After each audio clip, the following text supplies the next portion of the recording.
Welcome students, I am Ravi Shankar.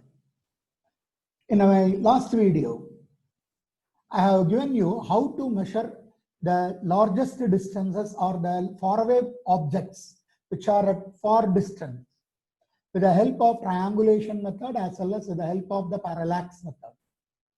There is one more method with the help of which we can able to determine the long distances.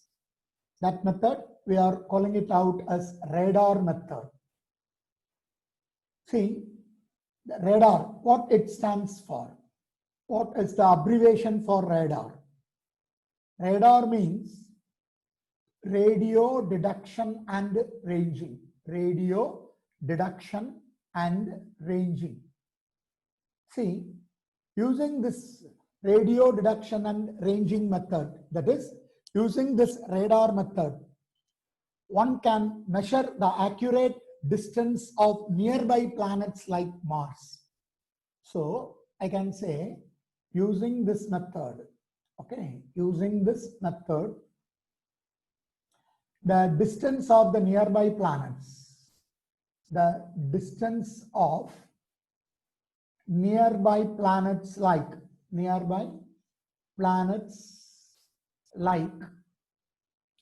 Mars can be determined. Nearby planets distance can be found or can be determined. See how you are going to use this method. In this method, you will be having a transmitter which can able to supply what? Which can able to supply the radio waves. The transmitter itself is acting like what? Is acting like a receiver. So first of all, it is transmitting what? It is transmitting the radio wave. So it is called to be a transmitter. So this transmitter sends the radio waves towards the target. The target may be an enemy plane, or the target may be a distant mountain or a hill. It's some object from where the radio waves can get reflected. So the radio waves which are going out from that of the transmitter, reaching the target, after getting reflected, they are again received by the receiver. For this, we have to calculate the time taken. So time taken, let us consider it as T. What is the time taken? Time taken for the radio waves to travel from the transmitter to the target and from the target to the receiver. So the distance traveled is from transmitter to target, the distance traveled is D. Then from target to the receiver again, another distance D. So in this time taken T, the total distance traveled is equal to 2D. We will be knowing the velocity with which the radio waves are traveling. Let us take like this. Let V be the velocity of what? Let V be the velocity of the radio waves. If you are considering V be the velocity of the radio waves, the basic formula for velocity we know, that is velocity is equal to distance traveled divided by time taken. So distance traveled divided by what? Divided by time taken. What is the velocity? Let us consider the velocity as V. What is the total distance traveled? Let us write like this. Total distance traveled from transmitter to target D, from target to transmitter another D. So the total distance is considered to be what? Total distance is considered to be 2D. So I can write it as 2D divided by T. Therefore, what is the distance? Then distance is equal to Vt divided by 2. So by knowing the velocity of the radio waves and by knowing the time taken between the transmitter to the target and from target to the transmitter, we can calculate, or one can calculate the distance. So I can write the distance of the target. Okay, the distance of the target can be obtained. The distance of the target can be got by knowing, okay, by knowing, what by knowing? By knowing the values of, by knowing the values of velocity v and the time t. Hope you should have understood this. Based on this, you are having a problem. See, if you are having a book, you take that book to page number 15. In page number 15, you are having a problem. Let us see what is that problem.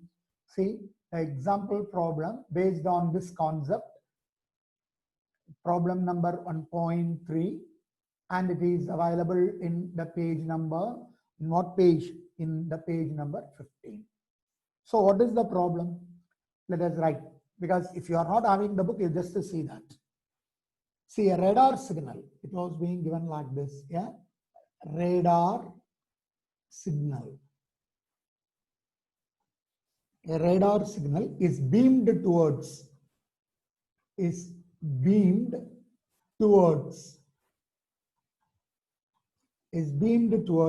planet, and its echo is received after 7 minutes, is received after 7 minutes. If the distance between the planet and the earth, if the distance between the planet, and earth is 6.3 into 10 power 10 meters. You are asked to calculate the velocity or the speed of the signal. You are asked to calculate the speed or the velocity of the signal. See, let us write what are the data given. A radar signal beamed towards the planet and its echo is received after 7 minutes. So time taken t is equal to 7 minutes. Convert it to seconds. So 7 into 60. You will be able to get it out as 420 seconds. Then, what is the speed of light asked? So velocity of light is asked. If the distance, what is the d? The distance between what? The distance between the planet and that of the earth. It is considered to be 6.3 into 10 to the power of 10 meters. What is the formula? Velocity v is equal to, we can write 2d divided by t. This is the basic formula that we have written. What is 2d? 2 into the distance is 6.3 into 10 to the power of 10 whole divided by, what is the time taken? The time taken, either you write it out as 7 into 60 or 420, you can get the answer. 7 into 60, it will be easier for calculation.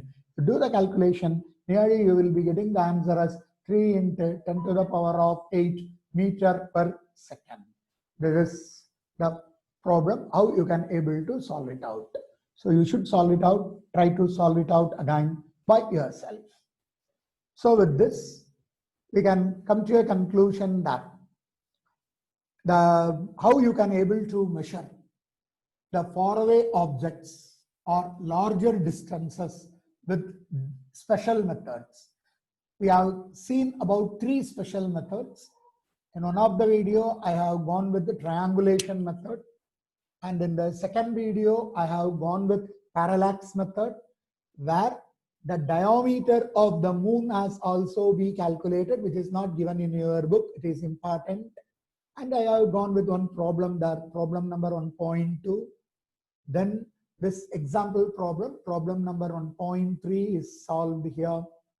So very important concept. Based on this problem is based on the radar method that we have studied in the previous minutes. See, the radar method is also called to be laser pulse method, or it can be also called as also done with the help of sonar. sound navigation and ranging. In order to determine the depth of the sea, or in order to determine the position of a submarine inside the sea, for that the same procedure is adopted, but the device used is called to be sonar, sound navigation and ranging. While doing the problem in the exercise, we will be coming across that part.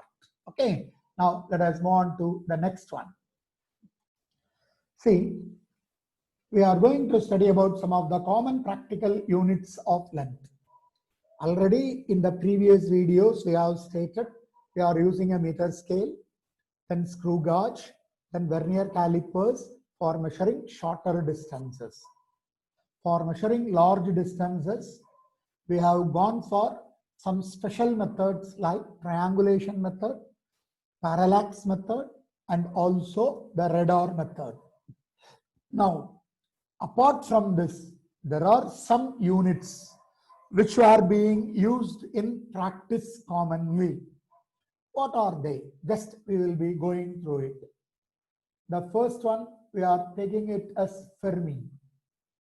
In order to measure the size of the atom or size of the nucleus or radius of the nucleus, we are using a term called to be Fermi.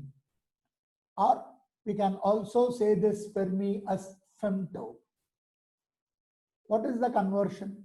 If you are taking 1 Fermi, or if you are considering 1 femto, Fermi is the name of one scientist. So 1 Fermi or 1 femto, it is equal to 10 to the power of minus 15 meters. Then the second one, you are going to consider a unit called to be angstrom. See, in order to measure the wavelength of light, what is that wavelength of light? The distance traveled by the light in unit time. So the wavelength of light is measured in terms of an unit called to be angstrom. So what is the conversion? If it is 1 angstrom, then it is equal to 10 to the power of minus 10 meters. Then let us consider the third practical unit. We are very clear and we know about this nanometer. What do you mean by this nanometer? 1 nanometer means 10 power minus 9 meter. Now you have come across this nano in very most of the common word now, nanotechnology. Similarly, the fourth common term used is microns. 1 micron. What is 1 micron?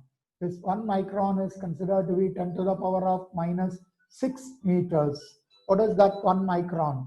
See, when you are considering about what? When you are considering about the size of the viruses, even now the coronavirus, while studying about the COVID-19, the masks that they are saying, they are saying, the advertisers are saying that they can able to prevent microorganisms. So that microns means it is 10 power minus 6 meters.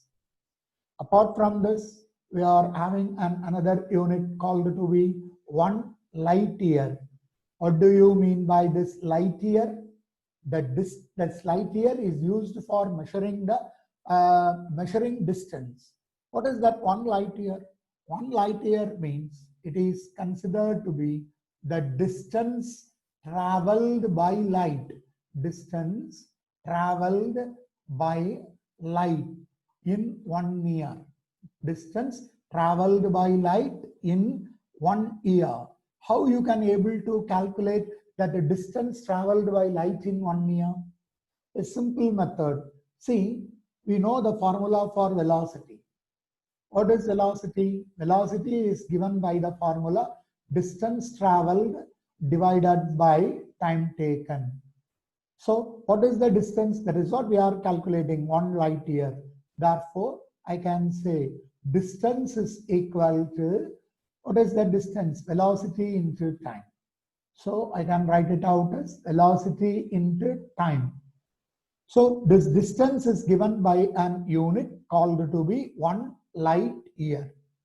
So 1 light year is equal to, what is the velocity? It is 3 into 10 to the power of 8. multiplied it with what is time? The time taken is 1 year. But this 3 into 10 power 8 is in terms of meter per second. Then the year should get converted into seconds. How I can do? See, 3 into 10 to the power of 8 into, instead of 1 year, I can convert it into what? Convert it into days. 365 days. 1 day is equal to 24 hours. 1 hour is equal to 60 minutes. 1 minute is equal to 60 seconds. This we are taking it as what? This we are taking it as 1 light year. Simplify this to get the answer. What will be your answer? You know, see, on simplifying, you will be getting the answer as 9.467 into 10 to the power of 15 meters. Also, you can write it out in terms of kilometers. That is 9.467 into 10 to the power of 12 kilometers. This is considered to be equal to 1 light year. Important concept may be asked in 2-mark question. What is the value, or how you can arrive the value for 1 light year in terms of meter? Similarly, the other practically used or commonly used practical value for length. 1 astronomical unit. 1 astronomical unit. What do you mean by this? 1 astronomical unit. See, 1 astronomical unit is the distance between, 1 astronomical unit is the distance between the earth and the sun. Distance between the earth and what? And the sun. Usually there are 2 definitions representing it. Is the distance between the surface of the earth to surface of the sun, or from the center of the earth to center of the sun, represented by the term AU. This is astronomical unit. So 1 astronomical unit is equal to 1.496 into 10 to the power of 11 meters. Or you can write it out in terms of kilometers as 1.496 into 10 to the power of 8 kilometers. This we are calling it out as what? This we are taking it as another practical unit which is commonly used. Then the final practical unit which is commonly used is 1 parsecond. 1 parsecond, or it is called to be 1 parallactic angle, or we can say parallactic, not angle, parallactic second. What do you mean by this 1 parsecond or 1 parallactic second? See, just you define and you write the value. 1 parsecond is equal to 3.08 into 10 to the power of 16 meters. Or you can write this in terms of light year. 3.26 light years. 3.26 light years is considered to be 1 parsecond. What do you mean by this 1 parsecond? You can say like this: distance at which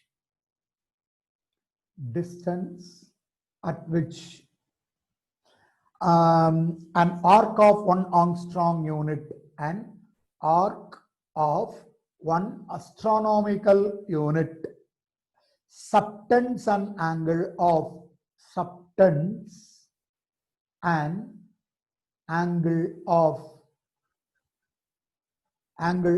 1 second of arc. 1 second of an or 1 second of arc. This is the definition. The definition is not most important. The values are considered to be most important. See, you have to consider the distance at which an arc of 1 astronomical unit. You have to consider an arc, sector. That arc length should be equal to what? 1 astronomical unit. So at the center, the angle produced for that arc is 1 second. So 1 second is one, see, you will be measuring it in terms of radian, then minute, then second, that 1 second of the arc, that is the angle. If that is the case, that is called to be 1 per second. The values are taken to be more important than that of the definition. Okay, clear? So we have studied how to measure the length by different ways. The next measurement is mass. So what is mass? Mass of a body is defined as the quantity of matter contained in the body, and its unit is SI unit is kilogram. There are no special methods to measure mass. Just we are going to use the balance, the common balance or physical balance or the chemical balance, or nowadays we are using electronic balances to measure the mass. So just we are going to define how you are, what is mass and how we are going to measure mass. So what is mass? We can define it out as mass of a body is defined as, mass of a body is defined as the quantity of matter, defined as the quantity of matter contained in it, quantity of matter contained in it. That is called to be what? That is called to be mass. So what is the SI unit of mass? The SI unit of mass is taken to be kilogram. Then how you can able to measure the mass? We are having weighing balance. Commonly we are saying weighing balance, or we can say weighing balance used to measure mass. Okay, used to measure mass, weighing balances, or you can like this, weighing balances which are used to measure mass, or we can say spring balance. Then you can say a common balance. And in physics laboratory, we are having an balance called to be physical balance. And nowadays we are using electronic balances. Electronic balances, like that. We are having so many number of devices with the help of which we can able to measure the mass. See, one of the common unit that we are using for measuring mass is 1 CSL. What is the CSL? Chandrasekhar limit. Chandrasekhar limit. So this is one of the one unit for measuring the mass. So 1 CSL is considered to be 1 Chandrasekhar limit, is the largest unit, is the largest practical unit, largest practical unit for measuring what? For measuring the mass, for measuring the mass. How you can able to define 1 CSL, 1 Chandrasekhar limit, 1 CSL. This 1 CSL is equal to 1.4 times the practical, 1.4 times the mass of the sun. 1.4 times the mass of the sun. That we are taking it as 1 CSL. This is the practically available largest unit for measuring what? For measuring the mass. Similarly, the next one, the next measurement, the next physical quantity that we can able to measure is time. So the next one, we are calling it out as what? We are calling it out as measurement of time. See, usually the time is measured in terms of an unit. So SI unit is considered to be what? SI unit is considered to be second, represented as S. See, nowadays we are using atomic standard of time. See, atomic standard of time. What do you mean by this atomic standard of time? Atomic standard of time is given on the basis of the periodic vibration in an atom. Here we are taking in a cesium-133 atom. See, atomic clocks are considered to be most accurate. They are based on the vibrations of an atom. See, the unit 1 second is defined with the help of the vibrations produced by an atom called to be cesium-133. See, nowadays, we are not having any of the mechanical clocks. In olden days, they will be using a watch or using a wall clocks, which are considered or called to be mechanical clocks. In order to make that clocks to run, we have to wind up, we have to give a key, we have to wind up a spring. Then the spring gradually releases its tension or gradually releases its potential energy, which gets converted into kinetic energy, and the clock is made to show the time. That clocks are called to be mechanical clocks. Nowadays, we are not having the mechanical clocks. Nowadays, the clocks that we are using are considered to be quartz clocks. What is that quartz? Quartz is a crystal which can able to produce an electricity called to be piezoelectric effect. See, when you are considering the crystal and perpendicular to the surface of the crystal, if pressure is applied, it can able to produce an electric effect. Based on that, this clocks called to be quartz clocks are being used, which are most familiar nowadays. So like that, there are so many number of clocks available. So some of the clocks developed are, so let us consider some of the clocks. Some of the clocks developed in this universe are, see, more number of clocks are available. Number one, electric oscillator clocks, or we can say electric oscillators. So by the oscillations, you know, to and fro motion. The to and fro motion can be produced by some electronic devices or by electric devices. We can able to measure the time interval. So electric oscillators. And the second one I can consider, instead of electric, we can go for electronic. Electronic oscillators, both are different. That you will be studying in the higher classes, oscillators. Then the third one, I can say solar clocks, solar clock. Then the fourth one, the clocks that you are using now, called to be quartz clock. Then crystal clock, either mechanical clocks are taken to be analog clocks. Mechanical clock or analog clock, or this is point number 6. And point number 7, you might have studied about radioactive substances, radium, thorium, polonium, plutonium. So using that radioactive materials also, by counting the number of decays, time can be calculated. That clocks, we are calling it out as decay of radioactive materials, radioactive elements or radioactive materials. And also we can say point number 8 as decay of elementary particles. You know, what do you mean by that elementary particles?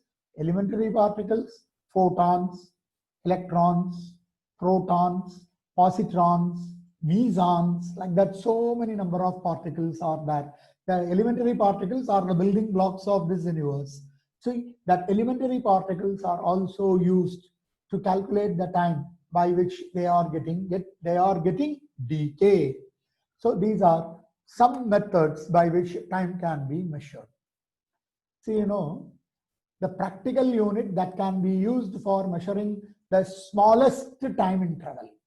So the smallest time interval, okay, the smallest time interval can be measured using an unit, can be measured using an unit, called to be shake. Okay, S-H-A-K-E, shake. What is this shake? What is the value of one shake? See, when you are considering one shake is equal to 10 power minus 8 seconds. These are some of the practical units that we are coming across in measuring the time, mass, and length. See, with this, the basic quantities, explanation for the basic and the derived quantities are over. The next topic we have to study is errors. What do you mean by that errors? We have to analyze the errors. So the uncertainty available in taking a reading is called to be error. Regarding the errors, we will be seeing in the next video. Until then, goodbye and thank you from Ravi Shankar.